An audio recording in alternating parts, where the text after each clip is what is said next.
Je sais pas où je vais mettre. On va essayer de faire une pause de demi-heure, 45 minutes, ok? Ok. Je vais mettre ici. Voilà.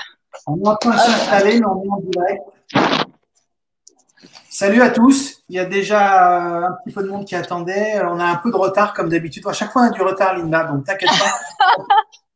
Tu as trouvé un super décor en plus. Ouais, j'ai mes petites plantes derrière moi, là, dans la cour. Je cale le téléphone. C'est bon. Oups. Tu as trouvé un super décor. On se croirait dans l'un de tes voyages. Presque. Voyage intérieur. Ouais. Ben, donc voilà, excusez-nous un petit peu pour le retard. On a juste 15 minutes de retard, 20 minutes de retard. C'est mieux que d'habitude. Donc, on n'avait pas de soucis techniques, on avait juste du mal à se trouver. Mais voilà, tout le monde est là. On va passer un moment avec Linda. Linda, je suis content de J'essaye t'avoir. de bien caler le téléphone. Ah, voilà, super.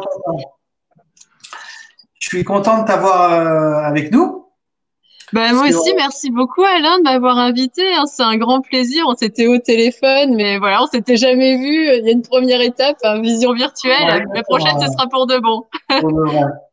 On devait faire un événement d'ailleurs, pour rappel, le 10 avril à Lyon. Et ben, évidemment, ça a été annulé, mais ce n'est que partie remise. Donc, on trouvera une date quand tout ira mieux. Linda, je voulais juste que tu nous racontes un petit peu, pour ceux qui te connaissent moins et puis ceux qui viennent pas de ta page, etc., que tu nous racontes brièvement un petit peu ton parcours. Et puis après, je te poserai un petit peu des questions sur cette situation qui est particulière pour nous tous. Et puis, je me dis qu'elle doit être encore plus particulière pour toi, qui a pas l'habitude d'être confiné, quoi. Ouais, alors, pour résumer en quelques mots mon parcours, donc, j'ai eu une première vie extrêmement cadrée, très rationnelle, puisque j'étais officier dans l'armée de l'air et ensuite capitaine dans la gendarmerie. Donc, une carrière qui a duré 10 ans, voilà, où j'avais fait des choix voilà, influencés par l'éducation, par le système, par le fait que, bah voilà, manque d'expérience. Donc, j'ai pris un petit peu ce qui se présentait à moi, mais ce qui m'a toujours guidée finalement, c'est ce goût de l'aventure et c'est pour ça que j'ai choisi d'intégrer une école d'officiers, notamment l'armée de l'air. Et en fait, donc voilà, je menais cette carrière très cadrée, très normée.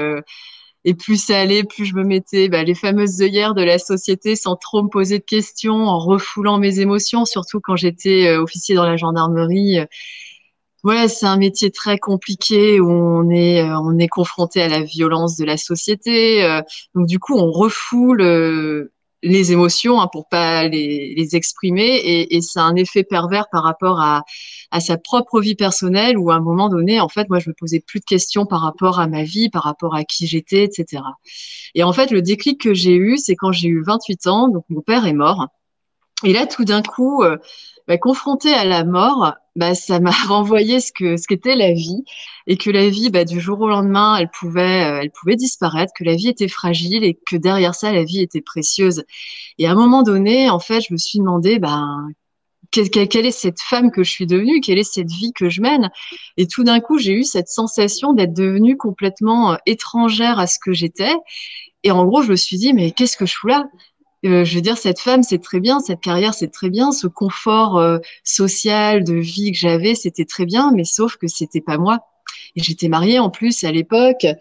Et donc, j'ai eu 2 ans de longue introspection, d'obscurité, où en gros, la grande question, bah, une fois que j'ai su que je ne voulais plus de cette vie que je menais, c'était bah, qu'est-ce que je fais, qu'est-ce que j'aime et comment je vais construire une vie qui me correspond. Donc, toute cette introspection a duré 2 ans.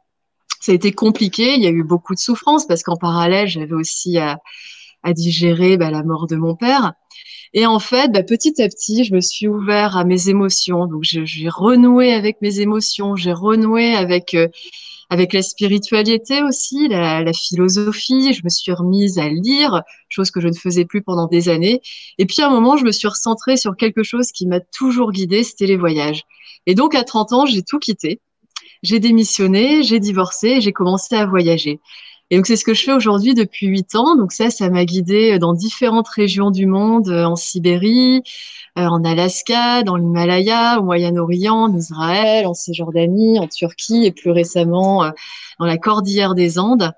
Et plus je voyageais, et plus finalement, ce que je découvrais ce que j'étais, et plus finalement ça m'a rapproché du monde de l'invisible, où j'ai renoué vraiment avec la part spirituelle que j'avais déjà quand j'étais toute petite, mais que j'avais mise de côté. Et voilà, et ça a amené ensuite, ça m'a amené à vouloir transmettre, d'où l'écriture. Donc là, j'ai écrit 3 livres aujourd'hui, dont le dernier retrace ma quête spirituelle en Israël et à transmettre au travers des conférences, des réseaux, etc., quoi. D'accord. Juste un petit mot, alors, avant qu'on aborde le sujet de la situation, là. Tu reviens du Chili, ça, d'Amérique du Sud. Comment ça s'est passé? Raconte-nous un petit peu. Alors, le dernier voyage que j'ai fait, ouais, c'était tout récent parce que je suis rentrée précisément 5 jours avant le confinement. Donc, j'ai passé 3 mois au Chili à travers la cordillère des Andes où j'ai marché. J'ai marché pendant 3 mois. Donc, je suis partie du sud de Santiago et j'ai marché jusqu'au sud du Chili, donc jusqu'au bout du monde en Patagonie. Et c'était un voyage extraordinaire déjà d'un point de vue des paysages parce que l'immensité de la nature, la diversité de la nature, le côté sauvage de la nature là-bas est juste exceptionnel. Mais en plus, c'était un voyage qui était très particulier parce que, à la différence des autres voyages où vraiment j'ai voulu explorer une culture ou une spiritualité, en fait, ce voyage, au départ, je l'ai fait suite à un événement qui s'est passé en Turquie. Donc ça, c'était l'été dernier, où j'étais violemment agressée. Quelqu'un a essayé de me tuer, de me violer. Et donc, suite à ça, donc, je suis rentrée en septembre en France. Donc, j'ai eu 2 mois de suivi psychologique pour dépasser le traumatisme lié à cette agression. Et en fait, à un moment, j'ai senti mon corps qui me demandait de se remettre en mouvement, qui avait besoin de se reconstruire. J'avais besoin de renouer avec ma confiance, de me reconstruire aussi dans mon intuition, parce qu'à un moment, je me suis dit, je me suis plantée, donc je me suis pas écoutée, etc. Donc, il a fallu que je fasse tout ce travail intérieur. Et c'est grâce à cette marche de 3 mois le long de la cordillère des Andes que finalement, j'ai pu me reconstruire, que j'ai pu réparer ce qui a été brisé à l'intérieur de moi et que j'ai pu retrouver ma confiance, que j'ai pu renouer avec mon intuition et retrouver la foi en la vie.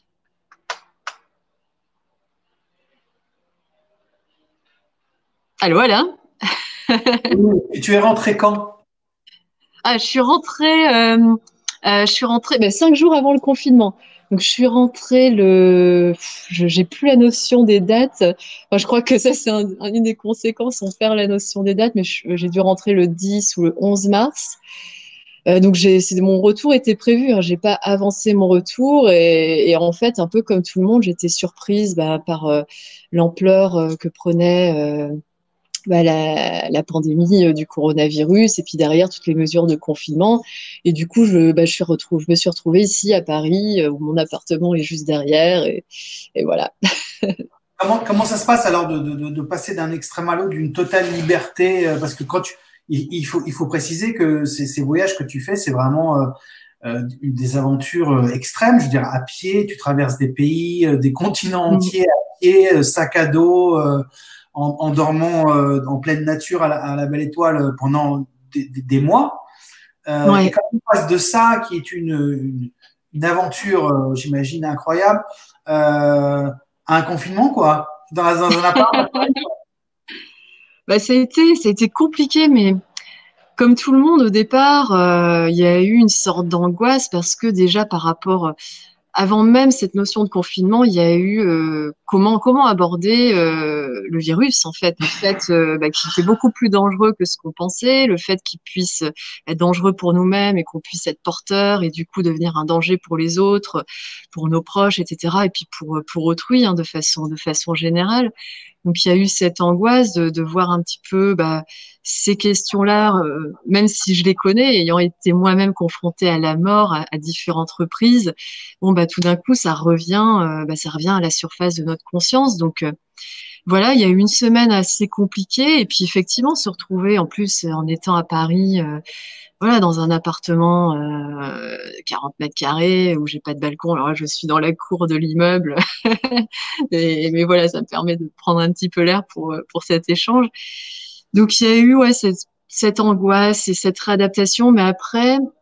L'avantage, c'est que, mine de rien, ça fait 8 ans que je voyage et ça fait 8 ans que quelque part, je me suis habituée au fait d'être dans des grands espaces pendant plusieurs mois, totalement libre, totalement immergée dans une nature à l'état pur.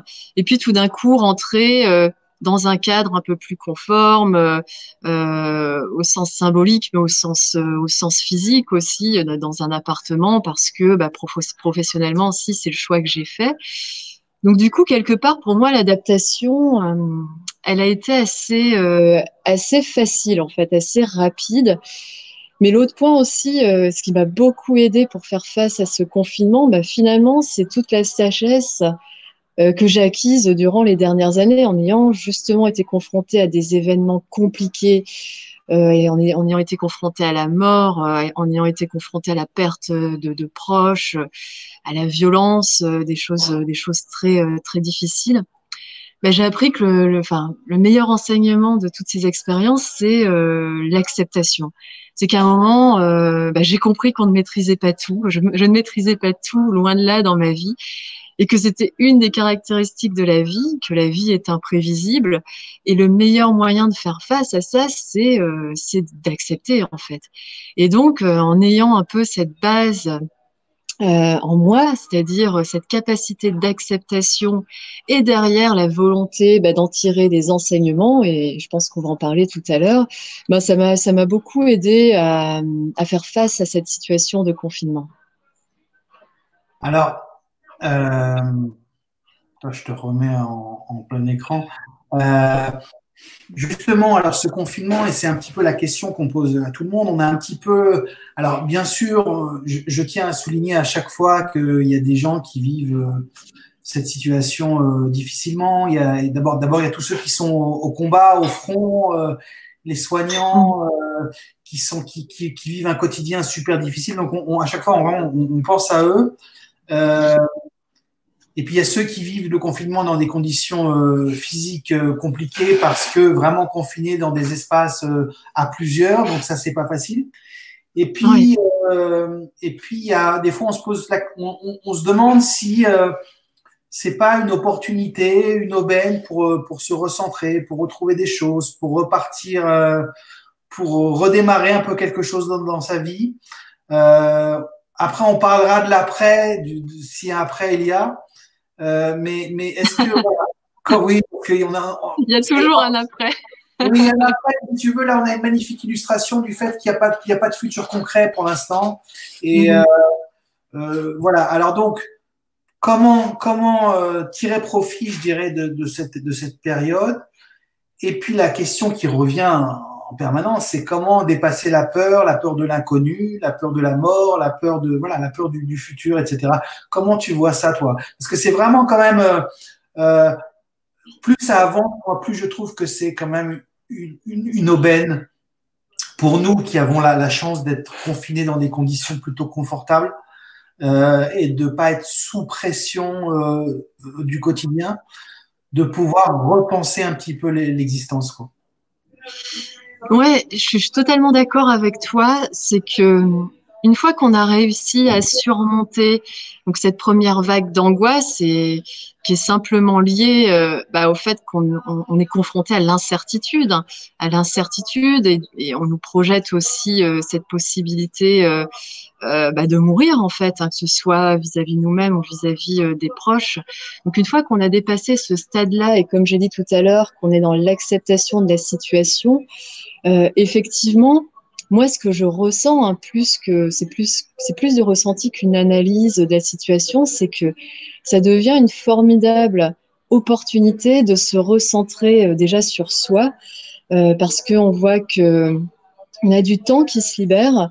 Alors, pour la majorité, attention, parce que je sais très bien qu'il y a des gens qui continuent de travailler, d'autant plus durement qui sont au front, comme tu le dis, hein, par rapport aux les soignants, ou également les personnes qui ont des enfants à gérer à la maison, donc qui du coup doivent faire l'école à la maison, hein, même si effectivement il y a le soutien des professeurs. Donc, voilà, il y a des choses à réorganiser dans sa vie, mais quoi qu'il en soit, je trouve ça intéressant que cette période, elle nous met face à nos vies, elle nous met face à nos choix. Et du coup, quoi qu'il en soit, ça nous amène à nous poser des questions sur est-ce que finalement la vie que j'ai construite, elle me correspond? Parce que finalement, la situation dans laquelle on se retrouve confiné, c'est juste une situation qui découle des choix que nous avons faits auparavant. Et soit elle nous plaît, soit elle nous plaît pas. Donc si elle nous plaît, ça veut dire finalement ce que j'ai construit découle de choix comment de bons choix, en fait, de choix qui me correspondent et qui me plaisent. Et si la situation ne nous plaît pas, ça veut dire que finalement les choix qu'on a fait auparavant sont pas forcément les bons choix et nous amènent finalement à réfléchir sur qu'est-ce que je voudrais, quelle est la vie que je voudrais vivre. Et moi, personnellement, c'est ce qui se passe en ce moment. Je veux dire, je suis confinée dans un appartement de 40 mètres carrés, donc je vis avec mon compagnon. Donc voilà, on est vraiment... Alors enfin, lui, il a 2 enfants, mais on les a pas avec nous. Mais bon, c'est pas évident à vivre. Mais à un moment, je me suis dit, mais enfin, je suis toujours dans la perspective, même si on se pose des questions sur l'après, je me pose la question du demain. Je me dis, si demain, cette situation se reproduit de nouveau, de quelle façon je voudrais la vivre? Et clairement, ça m'a donné vraiment envie d'accélérer un déménagement, d'aller vivre dans la nature. Et donc ça, enfin voilà, c'est pour prendre mon propre exemple. Après, d'un point de vue intérieur, je trouve que, comme tu le disais tout à l'heure, c'est une merveilleuse opportunité. Et d'ailleurs, j'ai lancé un cycle là-dessus de vidéos sur le thème de travailler sa vie intérieure parce que justement, on n'est pas habitué, enfin, beaucoup de personnes ne sont pas habituées à être confrontées à elles-mêmes, à être confrontées à ces choix où là, finalement, il n'y a plus le masque de la société puisqu'on ne vit plus en société, puisqu'on est confiné. Donc, limite, on reste en pyjama, machin. Enfin, voilà, on n'a plus cette représentation sociale donc du coup, on est à nu avec nous-mêmes, quoi. Et ça peut être violent pour certains, pour ceux justement qui n'ont pas encore ou déjà entamé ce travail de reconnexion avec soi. Tout d'un coup, on se dit, qui suis-je? Maintenant qu'il n'y a plus de costume, de représentation sociale, qui suis-je? Moi par rapport à moi et non plus moi par rapport aux autres. Et donc à partir de là, qui suis-je? Qu'est-ce que je veux? Qu'est-ce que j'aime, qu'est-ce que je voudrais changer. Et c'est tout ça, en fait, que cette situation fait émerger. C'est intéressant parce que venant de toi aussi, qui a développé un peu cette image et ce concept d'exploratrice, de voyage physique qui se transforme en voyage initiatique et voyage intérieur aussi, on s'aperçoit qu'il est possible de voyager en restant dans un appartement et que cette recherche intérieure, on peut la trouver là où elle est, ici et maintenant, dans le présent. Complètement. Et d'ailleurs, moi, c'est souvent ce que je dis par rapport à mes voyages. Alors, bien sûr, j'ai ce goût du mouvement. J'ai un rapport au corps qui est très fort. C'est-à-dire que j'ai besoin de sentir le goût de l'effort. Enfin, j'ai ce goût du dépassement au sens physique parce que pour moi, et c'est ma propre méthode, c'est très personnel, ça me permet finalement d'accéder à ce qu'on appelle le vide de l'esprit et puis de recevoir beaucoup plus de clarté et voir même des messages et puis du coup construire ma vie. Mais derrière ça, donc j'ai développé une capacité en termes de méditation, ce que je médite depuis plusieurs années. Et finalement, le voyage, c'est juste une méditation active. Hein. C'est que le voyage, ce qui m'apporte en plus, c'est la confrontation à la diversité. C'est la multiplication d'expériences en étant confronté à des cultures qui peuvent être radicalement différentes de la nôtre, à des spiritualités complètement différentes. C'est autant de miroirs qui se superposent et qui finalement me donnent, qui me révèlent d'autres facettes de moi-même. Qu'en fait, on va dire que c'est voilà, ce qui m'intéresse dans le voyage, c'est l'expérience. Mais derrière, et oui, il y a ce côté très intérieur où, évidemment, quand par exemple, je prends ma dernière marche dans les Andes, ça a duré 3 mois. euh, allez, 90% du temps, j'étais seule. J'étais sur les chemins, totalement seule, parce que c'est une région qui est, de façon étonnante, encore inexplorée. Et donc, quand je fais, je suis seule avec moi-même. Donc, quand je marche pendant 10 heures, bah, avec quoi je suis, avec mon esprit, avec mes pensées, avec mes désirs, avec mes réflexions. Et finalement, là-dessus, alors même si je suis en mouvement dans la nature, et c'est forcément beaucoup plus agréable qu'être dans un appart, mais c'est le même travail. Et ce mécanisme finalement d'exploration intérieure, de travail de l'esprit, de purification aussi de l'esprit, du coup, on peut l'avoir très bien assis sur son canapé et se dire, bon, bah, voilà, qui suis-je? Et ça peut se faire, je dirais, à la place du voyage qui permet d'être confronté à d'autres expériences, ben, on peut ouvrir un livre où on va être confronté à d'autres visions. Et du coup, on peut avoir un échange avec les enseignements qu'un livre nous transmet, au même titre que moi, ben, le voyage me transmet différents enseignements. C'est exactement la même démarche.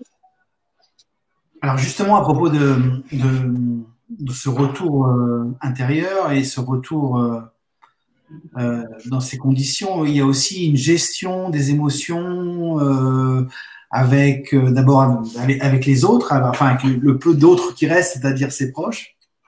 Mm. Comment gérer ça? C'est pas toujours facile en famille, avec son compagnon, sa compagne. Comment un peu se prémunir aussi de l'information, de l'abondance d'informations extérieures qui arrivent, parce Ouais.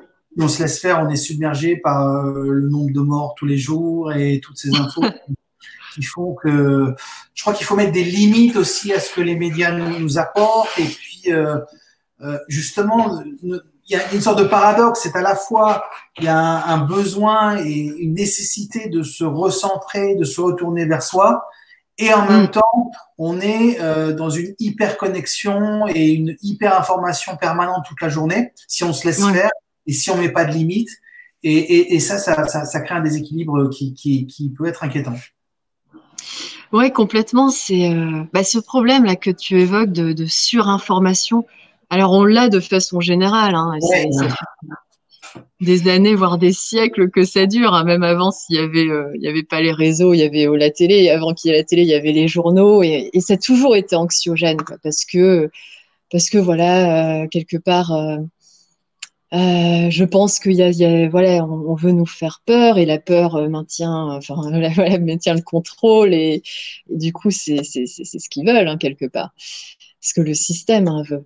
Et donc, du coup, comme tu le dis, en fait, la démarche, enfin, moi, ce que je fais personnellement, c'est, je m'informe, on va dire, bah, il y a les informations, on doit être au courant de ce qu'on a le droit de faire et de ce qu'on n'a pas le droit de faire. Et puis, donc, je m'informe un minimum, mais après, je veux dire, justement, quand on voit les chaînes d'information continues qui balancent les chiffres les uns après les autres, enfin, c'est là qu'on voit qu'en plus, on est dans une société qui est devenue complètement statistisé, je ne sais pas si ça se dit, mais on nous balance tout un tas de statistiques, mais derrière, enfin voilà, on oublie totalement le cœur de la société, c'est l'humain. Et les informations, en fait, elles déshumanisent complètement finalement quand on les écoute. Et donc, il faut couper ça. Et c'est un effort, comme tu le dis, à faire. C'est un effort de notre part de se dire, bon, bah, voilà, on va piocher l'essentiel, notamment par rapport aux règles de confinement. Il faut quand même savoir quoi, ce qui se passe, ne pas être complètement déconnecté, mais à un moment couper. Et de même avec les réseaux sociaux, hein, on se laisse tous piéger. Moi, ça m'arrive où, voilà, machin, on regarde, et puis en fait, 99% des choses qu'on voit, finalement, déjà, on les aura oubliées, et puis en plus, c'est des choses inutiles, quoi, futiles. Donc, c'est à nous de faire cet effort-là, de savoir couper à un moment donné déjà pour pas entretenir cette angoisse, hein, pour ceux qui la ressentent. Et puis à un moment se dire, bah, se recentrer sur des choses qui nous font plaisir, des choses moi là, je profite de cette période. J'ai pas encore cette force d'écrire mon prochain livre, mais je profite de cette période pour étudier. Donc voilà, j'ai tout un stock de livres que j'avais pas encore lus. Donc voilà, il y a des livres qui m'ont appelé et quelque part c'était le bon moment pour les ouvrir. Donc j'étudie beaucoup, je médite aussi. Et c'est comme ça que j'arrive, enfin, que j'arrive finalement à trouver beaucoup de positifs à cette période, parce que ces livres, si voilà, j'avais été sollicitée à l'extérieur, ben, je les aurais jamais ouverts. Et notamment, là, j'approfondis l'étude spirituelle de tout ce que j'ai pu commencer auparavant. Et ce que je découvre, c'est juste formidable. Et je pense que ce temps est un temps de révélation au plan individuel et de révélation au plan collectif. On voit très bien, comme je disais tout à l'heure, comme on est face à nos vies, ça marche d'un point de vue individuel, mais d'un point de vue collectif. Qu'est-ce qui marche en fait dans ce qu'on a pu construire et qu'est-ce qui ne marche pas et qu'est-ce qu'on doit changer en fait. Et du coup, c'est vraiment un temps de révélation. Et pour recevoir ces révélations, bah, il faut un moment, bah, voilà, déblayer un petit peu ce qui nous encombre à l'intérieur, faire le vide et pouvoir recevoir. Alors, tu parles de révélation. Est-ce que toi, tu vois dans ce qui se passe et de révélation collective? Alors, la révélation intérieure, je veux dire, on utilise cette période pour ça. Et ça, c'est bien Mm. et c'est essentiel. Est-ce que tu crois que collectivement, il est en train de se passer un changement véritable ou on est un peu dans un fantasme comme ça qui nous fait rêver d'un monde différent après, etc. Enfin, je veux dire, les avis des uns et des autres, on varie, on peut entendre toutes sortes d'idées, d'informations, d'un monde meilleur, d'un monde pire, encore plus une course au profit encore plus grande. Est-ce que toi, tu vois se profiler un changement quelconque ou est-ce que finalement il faut simplement relativiser, se dire que les choses vont reprendre un peu différemment, mais c'est pas un signe des temps des autres mystiques qui va bouleverser l'humanité. Ouais, je comprends, hein, je comprends ta question. Des fois, on se dit, ouais, finalement, c'est moi qui délire parce qu'on veut que les choses changent et on se dit, oui, c'est le temps du changement, mais parce que ça nous rassure.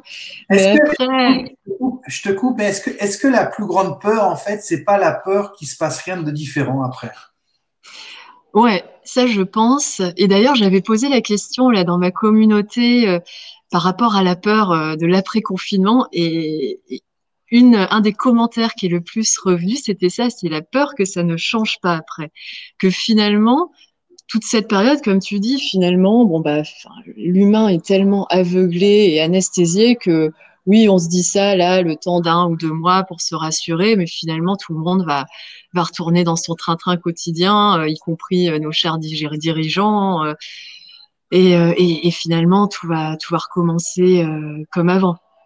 Mais et ça c'est, je sais pas, je pense que c'est ma foi qui parle. Mais déjà, je pense qu'on voit ce qu'on veut voir. Enfin voilà, c'est tout ce côté de la perception du monde, hein. Si on veut voir le changement, on le verra et on le provoquera, quoi. Enfin c'est la magie de la puissance de l'esprit. Mais du coup, je pense que il y a une vraie prise de conscience aujourd'hui. Et pour que les choses changent, je veux dire, un système, il change, ça commence par les individus. Donc moi, personnellement, je pense que s'il y a une prise de conscience qui augmente au plan individuel, enfin déjà individuellement, et qu'on est de plus en plus à prendre cette conscience, à avoir cette sorte d'élévation de conscience, je ne peux pas imaginer qu'il n'y ait pas d'impact. Et déjà, moi, je veux croire qu'il y aura un impact, je veux croire qu'il y a un changement, mais je dirais que j'en suis persuadée. Je peux pas voir les choses autrement. Moi personnellement, hein, ça euh, et c'est beau de le croire. Et je pense que c'est en y croyant et en le ressentant qu'on fera en sorte que les choses se réalisent en fait dans la matière. Donc je pense que c'est pas un fantasme. D'autant plus que moi personnellement, déjà, ça fait un moment que je ressens. On en avait parlé hein, quand on avait pris contact, quand je suis partie en Israël, il y a je crois, c'était quand en 2017, donc il y a 2 ans et demi. Déjà, j'avais été poussée par, c'est comme si quelque chose m'avait poussée à approfondir ma spiritualité, à aller découvrir d'autres spiritualités et à m'approfondir moi-même. Donc, ce voyage a été très violent intérieurement parce que il fallait que, je sais pas, comme s'il y avait quelque chose qui me poussait à me préparer à de grands changements, justement. Là, je parle de ma propre expérience, hein, évidemment. Et quand j'étais dans les Andes, donc voilà, quand je parle de clarté d'esprit, le fait de marcher, ou si ça devient une marche méditative, je sais qu'il y a des messages que je reçois euh, qui me font, enfin, c'est du ressenti, en fait. C'est pas de la clairvoyance ou de la clairaudience, c'est des choses que je ressens, qui me disent, oui, à un moment, il y a une phrase qui est venue qui me disait, le grand miracle viendra après le grand chaos. Et à cette époque-là, il n'y avait pas, quand je marchais dans les Andes, ce coronavirus était encore en Chine. On pensait, enfin, d'après ce que je voyais, parce que j'avais pas trop accès aux infos là-bas, mais ça allait, on n'était pas trop inquiet, hein, pour le reste du monde. Et finalement, bah, quand j'ai ressenti ce terme de grand chaos, bah, quelque part, est-ce qu'on n'y est pas actuellement? Et je pense que malheureusement, c'est pas fini. C'est-à-dire que là, on fait face à la crise sanitaire, mais derrière, bah, il va y avoir probablement une crise économique, crise sociale, crise politique, et donc, je pense qu'il faut vraiment mettre à profit cette période pour être prêt intérieurement à affronter ces choses-là, parce que ça va pas être facile. Et la plus grande force qu'on puisse avoir pour affronter ce qui va suivre, bah, c'est notre force intérieure. Ça va être essentiel et ça va être. Il va falloir être prêt parce qu'effectivement, la suite s'annonce compliquée. Ouais, Ça j'en suis à peu près sûre, hein. Pour vouloir être pessimiste. Euh, c'est quoi la première chose que tu as envie de faire quand on va sortir du confinement? J'ai envie de marcher. T'as envie de marcher. Ben là, Ouais, on peut faire des petites marches quand même. ouais, mais bon. Ouais, ouais. Non, j'ai envie, C'est pas traverser la cordillère des Andes, je te l'accorde. non, mais j'ai envie de marcher dans la nature, ouais. Vraiment, le mouvement, moi, je suis vraiment liée au mouvement du corps, et puis après, tout s'enclenche, quoi, le mouvement de l'esprit. J'ai envie de serrer les gens que j'aime aussi dans mes bras. C'est le côté tactile, tu vois. Ça, Je sais pas toi, mais moi, ça me, c'est pas sûr qu'on le retrouve tout de suite, ça. ah, mais c'est horrible. C'est horrible. Il y a des fois, je croise des gens, enfin, tu vois, je suis prise d'une impulsion, tu as envie de serrer les gens dans tes bras, mais tu peux pas. Voilà. Dis-moi, alors, tu me disais que tu fais de la méditation. C'est quoi les choses que tu as l'impression de faire plus en ce moment? Donc, lire, méditer, Ouais, recentrer, recentrer sur quelques activités particulières. ouais, enfin, vraiment la lecture. Là, j'ai mis du temps à pouvoir me replonger dans les livres, mais là, vraiment, c'est bon. Là, je suis en plein dans la lecture. Et notamment, là, je suis en train de lire, alors c'est un pavé, hein, que j'avais depuis 2 ans, le livre qui s'appelle Un cours en miracle. Mais c'est juste génial, quoi. Le truc est arrivé au bon moment. Donc c'est dense, mais c'est le bon moment pour lire ce genre de choses. Enfin justement, il y a des gens qui me demandent des conseils de lecture. Alors, on peut lire des choses pour s'évader, ce qui est très bien, hein. Comme des fois, je regarde aussi pas des livres, je regarde des films, hein. C'est bien aussi de pouvoir un peu s'évader. Mais je pense que c'est vraiment le bon moment pour travailler sa perception, le travail de l'esprit, en fait. C'est quelque chose on nous a jamais appris à le faire, hein. C'est pas à l'école qu'on apprend à travailler son esprit, hein. On apprend à apprendre, on engrange des informations, on analyse. Mais la perception, c'est-à-dire vraiment clarifier son esprit, se concentrer sur son ressenti, voilà, être vraiment axé, quoi. Être à la verticale de soi, voilà, trouver cette verticalité en soi. Et ça passe par un travail de l'esprit. Et donc, voilà, je lis beaucoup de choses. Donc, il y a ce livre, Un cours en miracle. Je lis aussi un livre, bon, pour le coup, qui est d'actualité. René Guénon, en fait, qui avait écrit un livre en 45 qui s'appelle La crise du monde moderne. Et il a développé une doctrine par rapport à ça qui s'appelle le règne de la quantité, quelque chose d'autre. Mais du coup, qui en 45 montrait déjà à quel point notre société allait s'effondrer, en fait, parce que justement, quand il parle de règne de la quantité, il dit qu'on a tout réduit en chiffres, on a uniformisé les choses plutôt que d'individualiser.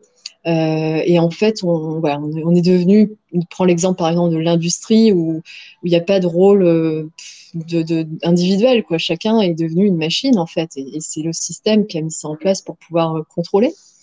Donc ça, c'est très intéressant. Et donc, ouais, à côté de ça, je fais beaucoup de méditation. La méditation, elle est assez compliquée en ce moment. Euh, Je sais pas, d'habitude, j'arrive à avoir beaucoup plus de clarté, mais voilà, c'est l'énergie du moment aussi, hein. Mm. Mais je m'efforce malgré tout à méditer et atteindre cette clarté parce que c'est essentiel pour la suite, hein. À propos de livres, j'ai vu que tu as publié il y a 2, 3 jours une citation de Etty Hillesum, qui est, Ouais, euh, qui est un livre que j'adore, qui est magnifique, mm, que je conseille à tout le monde. complètement. Ça s'appelle Une vie, Bouleversée. une vie bouleversée, voilà. Et c'est les carnets le journal de Etty Hillesum, qui est une jeune Hollandaise qui a été déportée pendant la guerre Mm, et qui en fait a vécu durant les 2, 3 années qui ont précédé sa déportation et même pendant sa déportation une forme d'éveil spirituel et qui a découvert un amour et quelque chose de l'intérieur c'est bouleversant son histoire et ouais, c'est un livre qui m'accompagne en permanence et que j'ouvre de temps en temps comme ça. Alors on peut pas comparer la situation actuelle avec ce qu'elle a vécu, heureusement. Mais ouais. c'est quand même, voilà, ça illustre cette façon, cette idée qu'il est possible dans des situations douloureuses, compliquées, d'aller chercher quelque chose de très profond en soi et de se relier avec les autres grâce à ça. Ouais. Ouais, moi j'adore ce livre. Comme tu le dis, évidemment, la situation est loin d'être comparable, mais c'est là qu'on se rend compte que, y compris dans des situations extrêmes comme elle a pu le connaître, avec la menace de la déportation et du coup menace directe de la mort, hein, pour elle-même, pour ses proches, pour tous les gens qui l'entouraient, elle a développé une sagesse et une lumière intérieure qui est incroyable. Et c'est pour ça que ce livre, finalement, il est universel. Et cette fille, Etty, donc, n'avait que 27 ans quand elle a écrit ses carnets. Et moi, je suis fascinée. Je suis fascinée. Je suis tout simplement fascinée. Ouais, ouais, fascinant. Et puis, c'est fascinant. En plus, elle écrit extrêmement bien. Enfin, c'est très riche et c'est vraiment. Ouais, Enfin, c'est un conseil très à tout le profond. monde. Une vie bouleversée de Etty Hillesum. Je vous mettrai le lien dans les commentaires si ça intéresse des gens. Euh, je vais regarder un petit peu les commentaires, Linda, avant de conclure. D'accord. Euh, Ouais, s'il y a des questions. ouais, il y a Mélina qui nous dit vous n'êtes pas la seule à avoir une envie de nature et de prendre ses proches dans ses bras. Chantal, on salue, qui nous dit oui, se recentrer, un retour vers soi, le plus précieux des chemins, plus essentiel de confinement, est une invitation à retrouver notre lien à soi-même et revoir nos valeurs essentielles. Qu'est-ce que je veux vraiment? Voilà, c'est ce dont on parlait. Euh, oui, Mélina qui souligne qu'elle, elle vit dans des conditions différentes, avec un appartement assez petit où la promiscuité est parfois très difficile à vivre. Ben oui, ça c'est vrai. On pense à tous ceux qui sont dans ces conditions-là et qui ils peuvent pas sortir vraiment quoi. Donc et puisqu'en plus il faut gérer les relations dans le couple, dans la Ah famille, oui, oui, ça, c'est clair. peuvent se détériorer hein, dans ces conditions. Donc là aussi, Ça, il c'est clair. y a un moyen de comprendre que tout ça, ce n'est qu'une séparation qui n'est pas la vie dans son ensemble. Amaryllis qui nous dit pour moi, être confronté à ma propre mort, ça permet de faire le choix de vivre vraiment, de passer de la survie à la vie. Ouais, ça, c'est très vrai. On a souvent peur de la solitude, du silence, car les personnes ont peur de se retrouver face à elles-mêmes. Mm. Camille. Euh, Et voilà. ça, tu vois, justement, pour rebondir sur ce commentaire, tu vois, en Israël, j'avais traversé donc à pied le désert du Negev pendant 3 semaines. Donc, c'est un désert qui est au sud d'Israël. Et en fait, j'avais rencontré des gens là-bas qui me disaient que il y a des personnes qui arrivaient dans le désert, elles restaient 5 minutes et elles repartaient. Parce que dans le désert, il y a une sorte de silence très dense et très pesant qui, de fait, nous renvoie à nous-mêmes, quoi.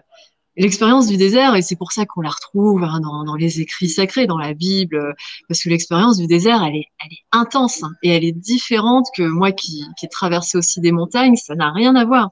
Traverser seul un désert, c'est se traverser soi-même, mais à 2000%, quoi. Bien sûr. Il y a cette expérience du désert avec les 40 jours que Jésus, c'est pas dans le courant miracle, c'est dans les lettres du Christ, où justement il y a cette confrontation de Jésus qui part 40 jours dans le désert et Dans qui le se retrouve désert. à soi et qui en fait connaît un éveil là-bas, quoi. Et, Oui. euh, et le Negev est un endroit particulièrement comme ça inspirant. Et d'ailleurs, je te donnerai l'adresse d'un excellent ashram que j'ai découvert. Mais je t'avais envoyé un lien, je crois. Il y a un ashram magnifique dans le Dans le désert. désert. Ouais, ouais, Ouais. ouais. Un ashram bouddhiste en plein désert. Euh, D'accord. et tu nous Et du parleras. coup, Tu oui, repars, tu organises un voyage là où tu repars traverser bah, j'organise un voyage. Enfin là, c'est un peu plombé à cause de la situation, mais ouais, à partir de 2021, je pense, enfin j'espère, ouais, j'organise un voyage qui combinera marche et méditation en Israël. D'accord. Bon, bah super. Écoute, Linda, je veux te remercier d'avoir passé un moment avec nous. Bah, Euh, merci beaucoup à toi, Alain. C'était un plaisir. J'espère que ça a plu à tout le monde, hein. ben, j'en doute pas. Et puis, vous pouvez retrouver Linda, il y a son site, lindabortoletto.com, il y a sa page. Je crois que tu fais des médites tous les jours en ce moment, comme tu nous as rappelé. Euh, Une fois par semaine, ouais. Pas tous les jours. mais Ouais. tu vas te mettre à tous les jours. Et donc voilà, vous faut la suivre et voilà de près. Et c'est vraiment une personne qui moi m'a touché dès que j'ai vu sa première photo. Voilà. Merci, Alain. Je vous embrasse tous. Je vous remercie d'être fidèles. La vidéo va rester en replay, donc vous pourrez la revoir et laisser d'autres commentaires et partager et liker. Je vous dis à très bientôt. Merci à tous. On vous aime et prenez soin de vous. Merci. Bisous à tout le monde. Ciao. Ciao.